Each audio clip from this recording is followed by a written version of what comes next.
आपका स्वागत है सिनेमैटिक अनफोल्ड पर। आज हम बात करेंगे एक ऐसी फिल्म की जिसमें एक आम आदमी अपने अंदर छिपे शेर को जगाता है। जी हाँ, हम बात कर रहे हैं नोबडी फिल्म की। कहते हैं कि एक भूखे शेर को छेड़ना नहीं चाहिए, क्योंकि अगर उसे गुस्सा आ गया तो फिर इंसान का फलदा बन जाता है। ये कहानी ऐसे ही एक इंसान की है जो बिल्कुल नॉर्मल अपनी रूटीन लाइफ जीता है, मगर कुछ लोगों के उसे डराने धमकाने से उसका गुस्सा इतना ज्यादा जागृत हो जाता है कि फिर उनका भी फलदा बनना स्टार्ट हो जाता है।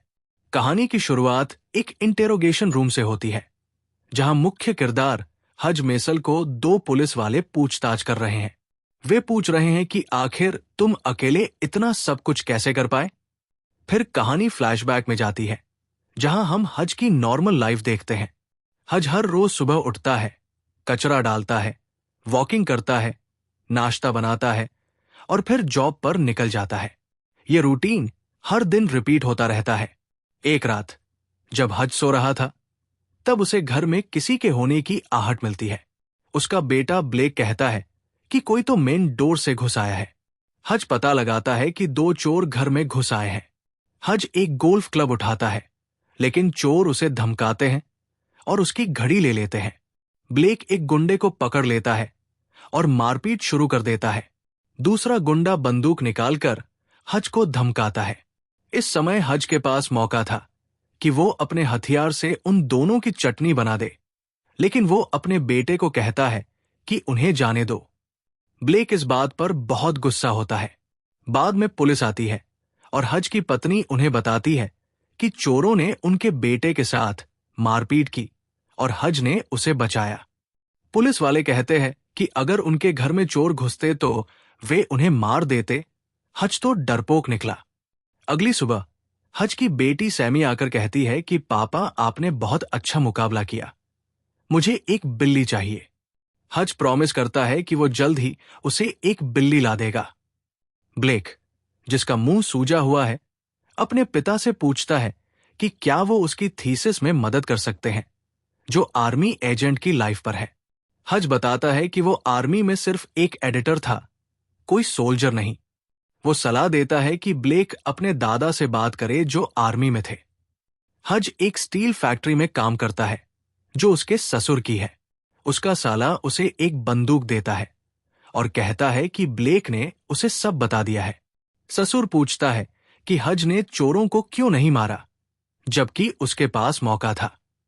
हज अपने ऑफिस में अपने भाई हैरी से बात करता है, जो एक सीक्रेट इंटेलिजेंस एजेंट है। हज का असली चेहरा सामने आता है। वो एक्स-आर्मी एजेंट है जो सब कुछ जानता है। उसने चोरों पर हाथ इसलिए नहीं उठाया क्योंकि उन्होंने जो बंदूक तानी थी वो खाली थी और वे बहुत घबराए हुए थे। बाद में हज अपने पिता से मिलने जाता है, जो वृद्धाश्रम है। घर वापस आकर सैमी कहती है कि उसका किटी कैट ब्रेसलेट गायब है, जिसे वो बाउल में रखा था। हज को गुस्सा आता है कि चोर उसकी बेटी का ब्रेसलेट ले गए। गुस्से में वो अपने पिता के घर जाता है, बंदूक निकालता है और चोरों का पता लगाने निकलता है। वो एक टैटू शॉप में जाता है और FBI बैज दिखाकर उस लड़की के बारे में पूछता है जिसका टैटू उसने देखा था। एक बुजुर्ग आर्मी वेटरन उसके हाथ पर एक्स-आर्मी सोल्जर का टैटू देखकर डर जाता है और दुकान मालिक को कहता है कि जो चाहिए दे दो। हज चोरों के घर पहुंचता है, एक को धमकाता है और अपनी घड़ी और ब्रेसलेट मांगता है। वे घड़ी तो देते हैं, लेकिन कहते हैं कि ब्रेसलेट नहीं लिया।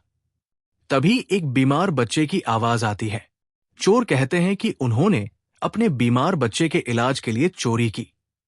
हज, जो खुद भी एक पिता है, उन्हें छोड़ देता है।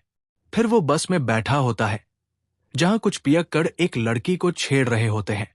हज अपना गुस्सा निकालने के लिए उन सभी की धुलाई कर देता है। एक लड़के का गला भी काटता है और उसे बचाने के लिए उसकी विंड पाइप में स्ट्रॉ डालता है। घर आकर उसकी पत्नी उसके घावों पर मरहम लगाती है और कहती है कि अगर वो नहीं सुधरा तो रिश्ता नहीं टिकेगा। दूसरी तरफ यूलियन नाम का एक रशियन माफिया अपने क्लब में नाच गा रहा होता है। एक शख्स उसे घूरता है तो यूलियन उसे बोतल से मार देता है।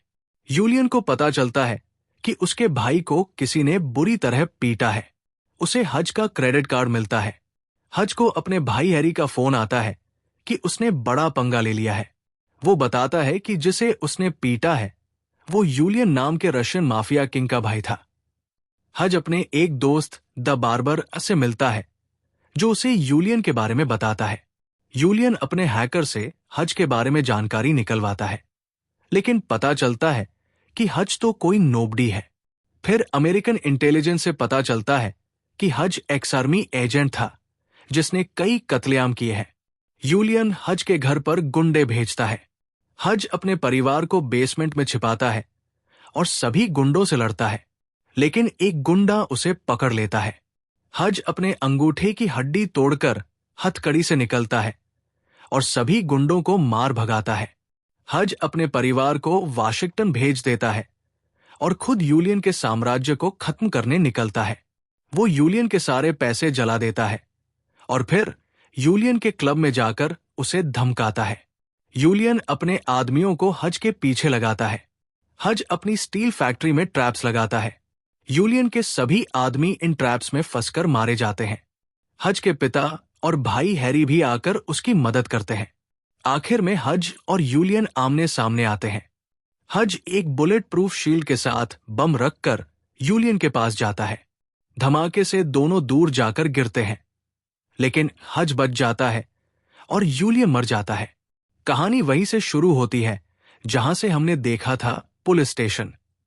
पुलिस को कॉल आता है और वे हज को छोड़ देते हैं।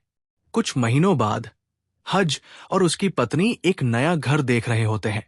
उनका मुख्य सवाल होता है, क्या इस घर में बेसमेंट है? क्योंकि अगली बार मुसीबत आई तो बेसमेंट सबसे जरूरी होगा।